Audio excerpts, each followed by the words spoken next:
centres and wildlife parks and zoos. We've actually got one here now. I was really impressed that she made it through the winter, because I honestly thought she wasn't. She's now hit an age which a lot of people find hard to accept being a bird of prey. She was actually bred a long time ago. She's done the rounds. She's now here. She started to lose the sight last year in her right eye. She's now completely blind, but it doesn't stop her. She's getting a little bit rough around the edges, but at 50 years old, she's allowed to have a few problems. The oldest one that we know of in captivity is 62. So old. What he's done is he's got rid of any excess water that might have been sat on the feathers, any feathers that have overlapped, that's now straightened them out, and any feathers that are due to come out.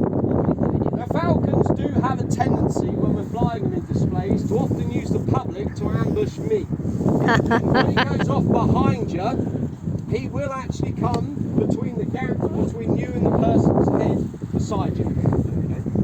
It's not so bad when it comes behind because you don't see it. The health inhabits our garden, it's not. And that's why they're living on coastlines and also living in our cities. Now this being a male, he is roughly a third smaller than the falcon, which is the female. If you go up the top, you can see a female peregrine, much, much bigger. He reminds me more of a city peregrine, which they do tend to have that slate grey back like the coastal peregrine, but the chest is a lot lighter. When you have a look at Kim up the top, you know, she's much darker, so she looks more like a coastal peregrine. Come on then, don't stand up there and look through. Now Zeus here has his moments. Once you get him up and going, he's alright. That first initial start is generally worse with him. And it's something I just cannot improve. He was actually given to us by a gentleman. I'd done a half-day experience with me. And from the moment I met him, he kept on going on about I tried explaining to him why you need time, you need space, and some money.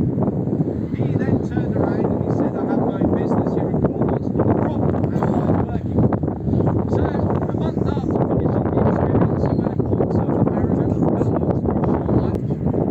So Zeus does have his problems, but like I say, once you get him up and going, he's generally alright. It's not normally this slow. See that lady just going to drag it out a bit.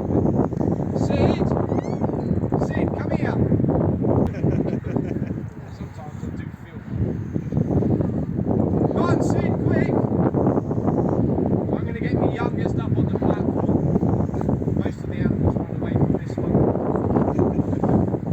Come on, Sid, hurry up! It's going to rain. Give her a rush.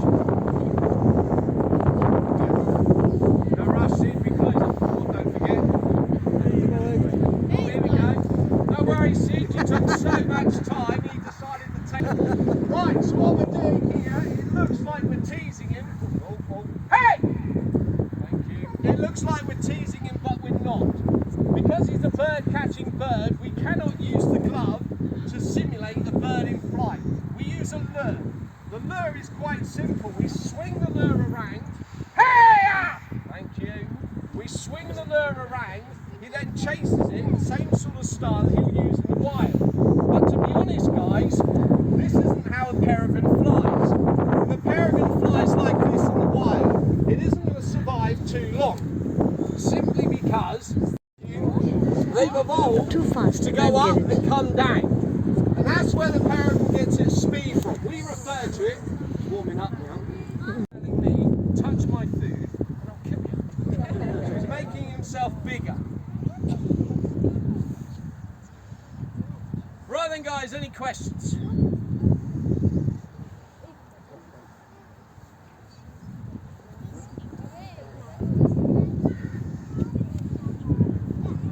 How does it fly? Like us with our arms. So if you stand there, really flap your arms, you can lift yourself off the floor. Go on, have a go. And she's picking up acceleration. She wants the prey to panic. She wants to get the upper hand on her meal. Okay? So out of the two falcons, the Seika falcon is critically endangered. Sakers are, no, leave the ducks please. It hasn't been a good day, so please don't do anything stupid. So the Saker falcon is critically endangered, and that's simply because they're still very highly prized in the Gulf. There are some falcons like luggers and lanners and sakers, luggers and lanners and kestrels, sorry, which are actually used as bait to trap the more highly prized falcons. So they actually put out live falcons to.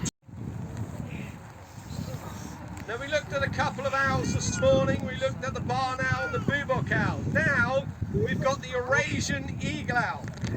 It was recently referred to as the European eagle owl. Somebody sat in an office and came up with the bright idea of changing its name. So the Eurasian eagle owl today is a woodland bird. It's not a thick conifer plantation simply because the size of its wings. Oi. Hello? No, I'm over here. Hello? Hello? Mika? Do you know, I don't like it. Look at that. So, it's a woodland bird. This type of terrain down here is too enclosed. It needs to be an open, wooded environment. It's also a ground nesting bird. These are birds that make their nest on the floor. They're not nest builders. They find an area overviewing their territory. Put him up on his favourite stone. He's going to do two things. He's going to have a rouse to start with, which is a shaking of the feathers. That gets rid of any excess water, any feathers. He's going to have a poo. That's supposed to be number 2. Just waiting for it. And that's a feeble rouse. So what he's done is he's got rid of any excess water that might have been sat on the feathers, any feathers that have overlapped, that's now straightened them out, and any feathers that are due to come out. Now falcons do have a tendency, he knows where the food comes from. So, barn owls. There's been lots of stories about owls, There's been lots of stories about owls over the years, and they're all nocturnal. They only come out in the night time. And that's been a little bit of a porcupine we've been educating over the years. You'll notice, just in case, wouldn't want one of the birds to get injured if it was windy. They do come in close. Right then guys, afternoon. Good afternoon. Oh jeez. Now the Harris hawk was introduced to Britain back in the late 50s, early 60s. When it came into the UK, there was only a small handful, all wild caught. Back then, birds of prey were taken from the wild. Today, everything you see in captivity is bred in captivity. Birds you see at the top will never experience life in the wild because they've never been, wild birds. They are captive bred animals. So the Harris hawk was introduced to the part hawk, part buzzard. Right, here we go. The buzzard generally has a short fan-shaped tail. This has a very long train. Okay, that's what we refer to that as. You'll find with the buzzard it has short dumpy little legs and it has short chubby little toes. The biggest rabbit a buzzard's going to catch is probably about the size of my glove. They are opportunist feeders, they're not top apex predators. You'll find with this hawk he has a shorter, more rounded wing than the buzzard. He has longer legs than the buzzard and longer, thinner toes towards one another. Most birds breed, go their separate ways. Might be a new male, might be a new female the following year. So there isn't much loyalty in a relationship. You'll find with birds of prey that about 75% of their life is generally just sat watching the wild captivity. Coming up to 9, we're probably looking at about 25 years in captivity. There's a massive difference between captive to wild.